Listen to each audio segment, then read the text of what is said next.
Hey, how's everybody doing today? It's another beautiful, high energetic day, isn't it? How many of you were awake and aware during the solar storm yesterday? That was some business, wasn't it? I know in my own life, as I was working and traversing the day, all that I kept seeing were people in conflict with each other.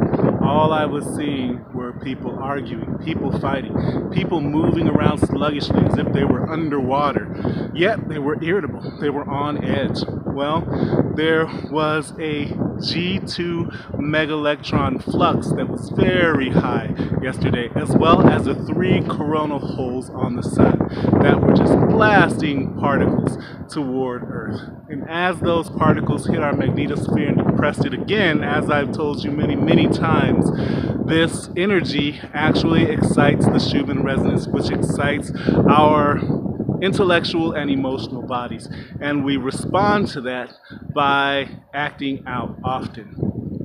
It was very difficult to keep calm yesterday, and if you have been consciously traversing this ascension moment, this event moment, then you recognize that that space of an instant that we have between thought and action, or thought and voice or speech, is very short. It's a time that we have to be concentrating upon what we are going to say, who we are going to be in the world. If we don't concentrate upon that moment or use that moment in order to make a positive choice, then we'll find ourselves spiraling down and engaging people in ways that later we wish we hadn't. Now, if we do find ourselves in that space, if you find yourself in that space, you know what?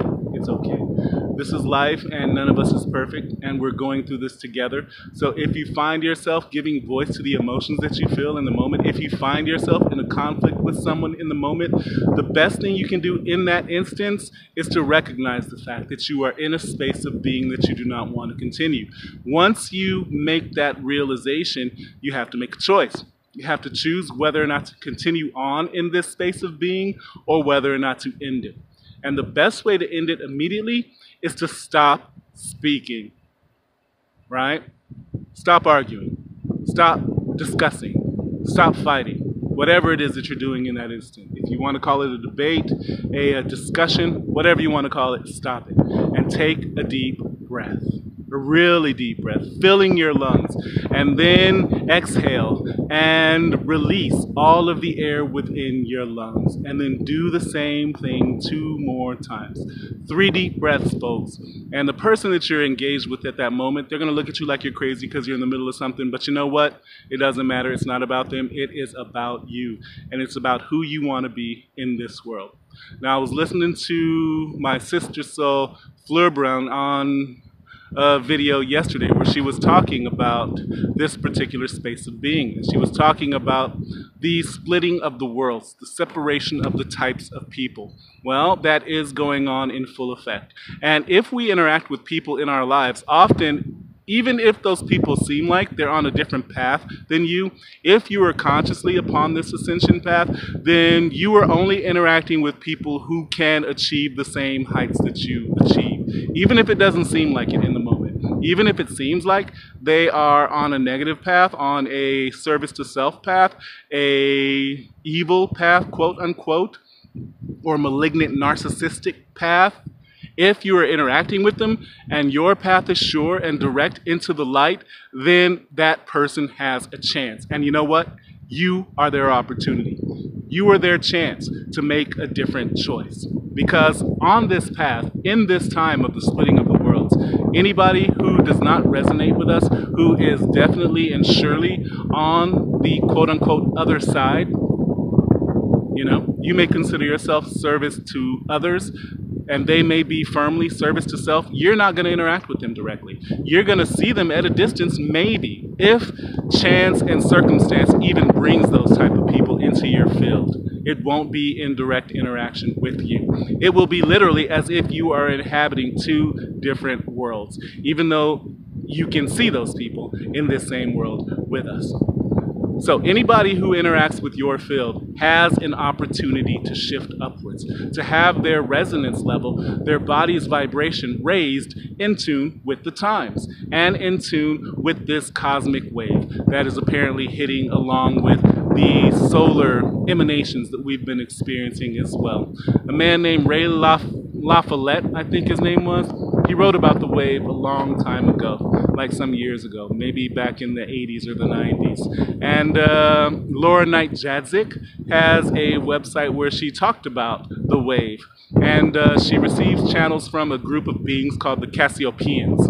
And it's really good information. I spent a long time reading that type of work back in 2006, 2007. And I got a lot of information from it that has informed everything else that I have learned in the time since. So, interacting with these people gives them an opportunity, gives them a chance to do something different, to be someone different. And guess what? You are the lucky one that has been brought to them in that instance to help them to become a different person. I know, that sounds like a really heavy task, right? It sounds like a high and a difficult path to follow. And yes, it is. But there's something about you, something about that person that resonates, that brought you into interaction together. And you have to consider this always. There are absolutely no accidents in the world. There are absolutely only synchronicities. And synchronicities, according to the psychiatrist Carl Gustav Jung, who studied under Sigmund Freud and came up with the idea of the collective unconscious and symbols and archetypes and their importance upon the human family, stated that synchronicities are meaningful coincidences.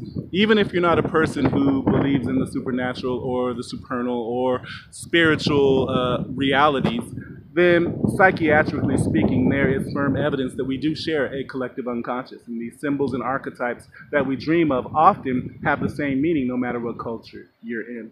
And all of the research coming out of quantum science right now, which we'll have a good discussion on and will pepper many of my comments and conversations, will also rise in discussing the world that we live in without necessarily referencing some sort of mystical, woo-woo spiritual aspect of life. Although I am firmly in that camp, as my experiences have led me to understand the nature of reality. So these synchronicities have brought these people into your lives. They're there for a reason. Whether it's some sort of pre-life agreement and you're two different shards of some greater higher self, or if you are souls that have engaged in pre-life discussions and decided to come together to help each other on the path in this particular instance, whatever the case may be, however you believe yourself to be extant in whatever situation you're in, it doesn't matter. All that matters is what's right here, right now, in front of us, what we have to deal with. And that is basically where we're at right now as a world. Those of us who have been out in the ether, who have been flying in the galactic plane, seeking our star family and working with energies all high and mighty and beyond, it's time to ground. It's time to bring yourself right back here onto this thing right here, Gaia Sophia, Terra, planet Earth, because this is what we've come to do, and this is where we've come to do it. All that woo-woo stuff, if you can use it in service to others, then that's well and good. But what the goal should be is to ground yourself and others in this world, in their lives, in this moment, this here and now instance. Now, that doesn't sound too hard to do, does it? Well, I'm being kind of facetious here because we all know that it is kind of difficult to do. It's hard to remain grounded, especially in high energetic times such as this.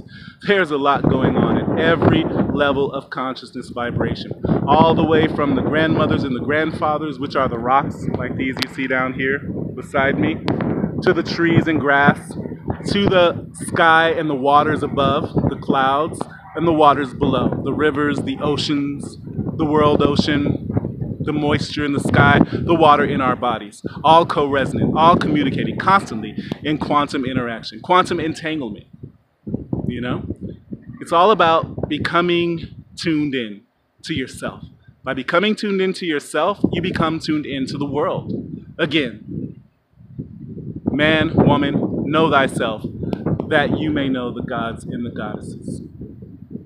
By knowing yourself, you have access to the genetic cellular database. the GCD. And the GCD includes all living entities who have ever lived that are a part of your genetic line, all the way back to who knows when and where. Certainly somewhere not of this world, because panspermia, which refers to exogenesis or origins of life from places external to this planet, is a real thing. And if you look at it that way, then we're all aliens living on this earth, existing on this earth together. Every piece of life that exists here that we know about and that we don't know about is related to each other. So the synchronicities brought you here, and the synchronicities will take you everywhere else that you need to be. For those of you on different paths, working in tandem with twin flames, then you know that you are part of a whole unit, and whether or not you are interacting with each other consciously, you are doing work. You're doing work at every level. Probably and most intimately at the astral and above level, at the 5D level, and even beyond that, 6 and 7D level. There are some of us out here who came straight from source, who did not come through the karmic system of reincarnation, who have not been locked here on this prison planet for life after life after life.